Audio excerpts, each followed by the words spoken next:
Sinuous, paranoid, and omnipresent. The single that made Michael Jackson the biggest star since Elvis spent 7 weeks at #1 and was a denial of a paternity suit. Jackson came up with the irresistible rhythm track on his home drum machine. He nailed the vocals in one take, and the result? Shattered records and solidified Jackson's superstar status for generations to come. This is the story behind the inspiration, production, and commercial release of one of pop history's most iconic music releases, Michael Jackson's 1983 hit, Billie Jean. Welcome to The Detail. The inspiration. During an interview, Jackson was asked about the inspiration behind the song. He replied, "There is a girl named Billie Jean, but it's not about that Billie Jean. Billie Jean is kind of anonymous. It represents a lot of girls. There were a lot of Billie Jeans out there. Every girl claimed that their son was related to one of my brothers. Although Damn, he yanked, yo. That person yanked Mike, boy. She had a strength of 1,000 men. Hold on. A lot of Billie Jeans out there. Look the way this Every person girl yanked claimed that Mike. their son was related to one of my brothers. Although in The Magic and the Crazy, The Whole Story, Michael Jackson's biographer J. Randy Taraborelli promoted the theory that Billie Jean was derived from a real-life experience that Michael faced in 1981. He documents that a girl had written Michael Jackson a letter, claiming that he was the father of her child. Of course. Michael used to receive letters of this kind regularly, and he would just ignore them. Which is extremely funny, knowing most likely Michael wasn't, outside like that. Allegedly. But this woman continued to send Jackson more and more letters. She also stated that she loved him and they will make a happy couple together raising the claimed child. The letters she wrote were very disturbing to Michael, to the extent that he suffered nightmares. One day, Michael received a parcel from her containing her picture, a gun, and a letter. In the letter, she asked that Michael kill himself on a certain day and at a specific time, and that she would do the same once she had killed their baby. Michael was horrified, and he rarely spoke about this woman, but he had a very hard time dealing with this unwanted attention.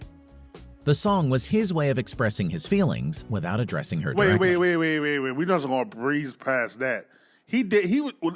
What? Hold on. I don't remember this. I remember him talking about the inspiration. I don't remember this now. Hold on. That he suffered nightmares. Hold on. One day, Michael received a parcel from her containing her picture, a gun, and a letter. In the letter, she asked that Michael kill himself on a certain day and at a specific time, and that she would do the same once she had killed their baby. This is valid? Yo, can y'all comment below this valid? I don't remember hearing this. That's crazy. Hot damn. What is going on with people all over the world, man? Like, what? Michael was horrified, and he rarely spoke about this woman, but he had a very hard time dealing with this unwanted attention. The song was his way of expressing his feelings without addressing her directly. While Jackson didn't give many details about the real Billie Jean, his producer Quincy Jones said that Jackson found the woman one day lounging by his pool with a bathing suit and sunglasses on. According to Jones, she accused Jackson of being the father of one of her twins, which Jones thought was pretty funny. The production. Like, this could have ended bad. Like, we chucking it up and going to the production of the song. Like, hold on. She just randomly was in this. I think I do remember that she was actually in this dude's house. Like, this could have ended bad for Mike. Like, this could have really. Like, this could have been a very tragic. You know how many? This could have been a John Lennon situation or something, like, or a Selena situation. Like, we're very lucky. Like, it didn't go down like that, but that definitely could have happened based on what you're saying right now. Like, I'm kind of shocked right now. I do not remember hearing that. Like, she actually gave this dude a letter or whatever with a gun, talking about, I want you to kill yourself on this. But like, what? That's insane. I'm sorry. I'm just trying to process that. We're going to get to the production. I'm sorry. I'm trying to process that. All right.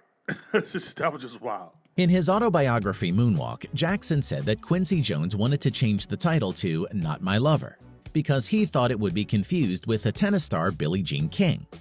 But Jackson ended up winning that battle.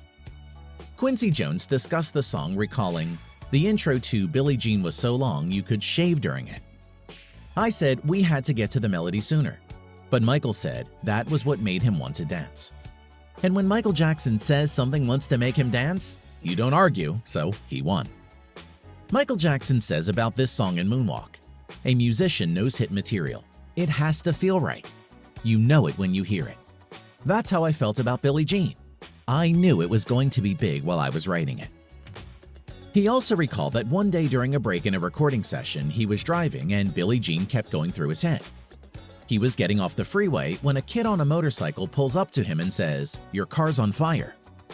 Suddenly, he noticed the smoke and pulled over, and the whole bottom of the Rolls-Royce was on fire.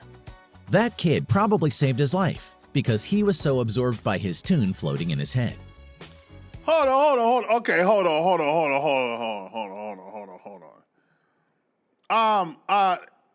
These are new. Hold on. He said is he reading off of Moonwalker, his autobiography? I gotta read that book now.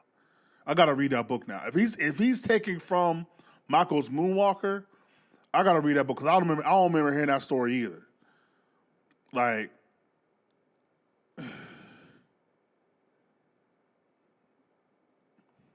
what is going on? I guess I'm just clueless. I need to go read that book.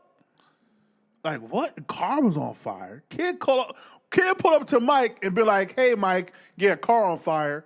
What? Mike was so in his head about this goddamn song that he almost, this story is getting insane. Like this goddamn song is getting insane now. Like this song is already legendary. The whole album was recorded with the latest studio equipment, but was done very quickly, with most of the work done over an 8-week period to meet a deadline. These time constraints forced Jackson and his team to be resourceful. On Billie Jean, they came up with a low-tech method for getting a distinct sound on some of the vocals. Jackson sang through cardboard tubes. When engineer Bruce Sweden was putting together the string section, he was aiming for a classical feel instead of a pop sound. He said, "I don't think there are any basses on those strings, but it was violin, viola, and cellos, and it was absolutely classical in the approach." The video. The music video was directed by Steve. That's what made that song so distinct and different, is because it did have a classical. It had a classical sound to it, but it still was pop at the same time. And then the guitar, the lead guitar, like it had all these elements of different sounds, but it sounded like one. Like it just, that's what made Michael, bro. But shout out to, man. The video. The music video was directed by Steve Barron, who was chosen because Jackson and Quincy Jones liked his work on the Human League video for Don't You Want Me. Barron's original idea was more complex and involved a group of dancers. With budget a factor, they simplified the concept and went with the idea of Jackson having a Midas touch, with the squares he stepped on lighting up. To save on set design, they used a technique where painted glass was placed in front of the camera to fill in the wide shots without building actual set pieces. You can see this on some shots where Jackson is on a sidewalk with a city landscape behind him. Barron remembered being in awe of the King of Pop. "We shot that first take, got to the end, and everyone up in the gantries eating their sandwiches, reading the paper, painters working on another set, just burst into applause. We all just knew we'd seen another era of superstar." Wow. Look at Michael's face. Yeah, look at his eyes, dog. Wow. Just burst into applause. We all just knew we'd seen another era of superstar. Wow. The video for the song is often credited with breaking the color barrier on MTV. The video for Pass the Dutchie by Musical Youth was the first video by a black act to make regular y'all know about no Pass the Dutchie, boy. rotation on the network, but they were considered a novelty with no member older than 16. Jackson's Billie Jean video was the first to make heavy rotation, and more black faces started appearing on the network soon after. MTV was accused of racism in this era, notably by Rick James, whose Super Freak video was rejected by the network. MTV was programmed by guys with radio backgrounds, who tried to program it like a radio station with a rock format. Record companies wouldn't budget for videos by their black artists since they didn't think MTV would play them. So the network could make the argument that they simply didn't have any good videos by black artists that were worthy. That argument went out the window when Jackson made the Billie Jean video. Despite the production value and Jackson's star quality, MTV didn't play the video until the song was already a #1 hit. Les Garland, who ran the network at the time, claims that they loved the video and played it as soon as they could. But interviews with executives at Jackson's record company and with others familiar with the matter suggest otherwise. In the book, I Want My MTV, multiple sources who worked at MTV claimed that the network wanted to air the Beat It video first because Eddie Van Halen played on it, and the song fit their format better. I bet it did. Walter Yetnikoff, who was head of CBS Records, who Jackson was signed to its subsidiary Epic, recalls threatening to pull all CBS videos from MTV if they didn't play Billie Jean. Nice. He says he threatened to bring Jackson's producer Quincy Jones in on it as well, and the network acquiesced. When MTV started playing the clip, it was first put in medium rotation, then promoted to heavy rotation when viewers loved it. When the video for Beat It was delivered, that one also went into hot rotation. For a 2-month stretch in the summer of 1983, both videos were getting constant airplay, establishing Jackson as a video star, and his next video effort, Thriller, revolutionized the art form. The performance. Jackson performed Billie Jean on the television special Motown 25, Yesterday, Today, and Forever, broadcasted on May 15, 1983. Jackson wowed audiences with his moonwalk for the first time, wearing black pants, leather penny loafers, a black sequin jacket, and also for the first time, Michael was so pissed that he didn't hit the tippy toes. He is so mad about that. a black sequin jacket, and also for the first time his single white rhinestone glove, which at the time was a modified golf glove. In subsequent performances of the song, Jackson used similar choreography, and the moonwalk became his signature dance move. Motown 25 was watched by 50 million people, and Jackson's routine earned him an Emmy nomination. With the performance, Jackson reached a new audience and increased the sales of Thriller, which eventually became the best-selling album of all time.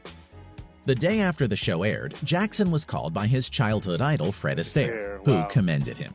Awesome. Another childhood idol, Sammy Davis Jr., had admired Jackson's black sequin jacket during the performance and later received it as a gift. Wow. Billie Jean has been recognized with numerous awards and honors. At the 1984 Grammy Awards, the song earned Jackson 2 of a record 8 awards: Best R&B Song and Best R&B Male Vocal Performance. The song and accompanying performances contributed to Jackson's legendary pop icon status. To date, Billie Jean is still in heavy rotation. It receives more than 250,000 spins per week, and the song is often seen as being most synonymous with the king of pop. Tune into one of our latest videos right here, and also check out our online store for our latest pop icon-inspired styles. Thanks for watching The Detail. We'll see you next time. So I was really thinking about this, like, is there any performance that could compare to like making like truly, even though Michael was already a star, but like truly making, I do think this performance, not really the song, but the performance he did at Motown 25 made him a megastar. Is there any performance close to that by any artist? Like, I think of like Prince, but I think it was the movie Purple Rain that did it. It wasn't like a solo performance. And I'm thinking of like all the all-time greats, like maybe James Brown, American Bandstand, maybe. But I can't think of any performance by an artist that like literally made them legendary. Like, I can't think of a performance right now. As stated before, definitely let me know. I have not read the Moonwalker book. I definitely got to find it now, because if he's basing, the person that did this video is basing off of what they read in the book, to where like, his car almost caught on fire while trying to sing this song. The girl that the song was inspired by sending him crazy love letters and invaded his house. Like, let me know if that's really from the book, so if I can get that book, cause that's kind of wild. But yeah, like, comment, subscribe, show other things. Ain't gotta go home. Do gotta get to stepping. Peace. Doggone lover.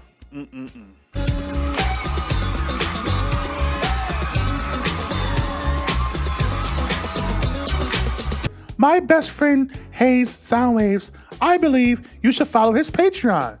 It has exclusive videos and content that you can only find in one place, on his Patreon. I think it'll be really groovy if you follow him and signed up today. Hee hee.